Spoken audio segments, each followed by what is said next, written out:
আসসালামু আলাইকুম। আজকে আপনাদের গরুর মাংস রান্নার রেসিপি দেখাবো। প্রথমে চুলায় একটু তেল আর পেঁয়াজ দিয়ে দিলাম। তেল পেঁয়াজ দিয়ে নাড়াচাড়া করে এবার গরম মশলা, তেজপাতা, দারুচিনি এসব দিয়ে দেব। দেন আদা বাটা, রসুন বাটা একসাথে বেটে রাখি, সেটা একসাথে দিয়ে দিলাম 3 চামচের মতো।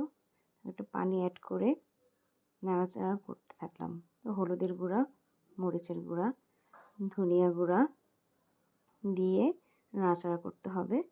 পরে আমার দই নিয়ে আসছিলাম, দইয়ের হাঁড়িটা ভেঙে গিয়েছে। যাই হোক, সেভাবেই দিলাম। টক দই দিলাম। গরুর মাংসে টক দই দিলে স্বাদটা খুব ভালো আসে।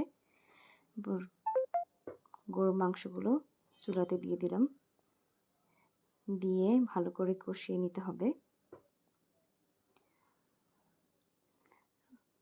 আজকে গরুর মাংস রান্না হবে, খিচুড়ি রান্না হবে, আর ভর্তা বানাবো দেখি। কারণ এই তিনটার কম্বিনেশন আমার কাছে খুব ভালো লাগে। গরুর মাংসটা আমার একটু ঝাল কম খেতে ভালো লাগে। গরুর মাংসটা একটু আমি খুব ভালো করে কষিয়ে নিতে হবে।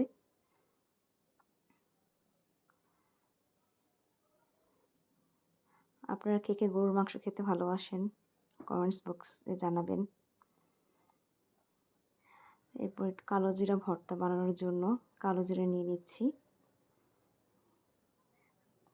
আমার সবসময় মনে হয় একটু কালো জিরা ভর্তা থাকলে ভালো হয়, ভাত বা খিচুড়ির সাথে খুব ভালো লাগে। কালো জিরাটা একটু ভালো করে বালুটা একটু ছেঁকে নিলাম। এবার ফ্রাই প্যানে রসুন ভেজে নিচ্ছি। রসুন ভালো করে ভেজে এবার কালো জিরাটা একটু তেলের উপরে ভাজতে হবে। এই তেলের উপরে কালো জিরাটা ভাজলে তিতা হয় না, আর এমনি ভাজলে একটু কম বেশি হলে অনেক সময় তিতো হয়ে যায়, খেতে আমার ভালো লাগে না। একটু তেল দিয়ে ভাজলে কালো জিরাটা তিতা লাগে না। আপনারা তাই করবেন।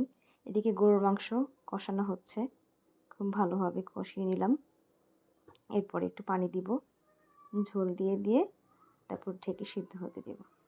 এবার পাটা নিয়ে এলাম, পাটায় বাটবো আজকে আমি। এই তো গরুর মাংস হয়ে গেছে। এবার খিচুড়ির চাল ডাল একসাথে করে খিচুড়িটা ভুনবো। এই খিচুড়িটা মাসকলার ডাল আর চাল দিয়ে, এটা আমার শ্বশুর বাড়ির রেসিপি। মাসকলার ডাল আর ভাতের চাল দিয়ে খিচুড়িটা রান্না হয়। আর আমাদের এলাকায় আমরা পাতলা খিচুড়ি খাই, ওইটা আমাদের অনেক ফেভারিট। কিন্তু এই খিচুড়িটা খুব মজা লাগে, আপনারা ট্রাই করে দেখবেন। আমার শ্বশুরবাড়ির লোকেরা এই খিচুড়িটা খায়। খিচুড়িটা ভালো করে ভুনতে হবে, খুব ভালো করে নাড়াচাড়া করে একটু ভেজে নিতে হবে।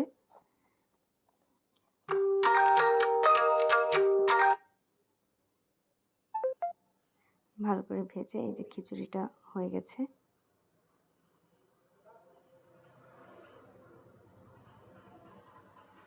এবার আমার ছেলের জন্য খাবার রেডি।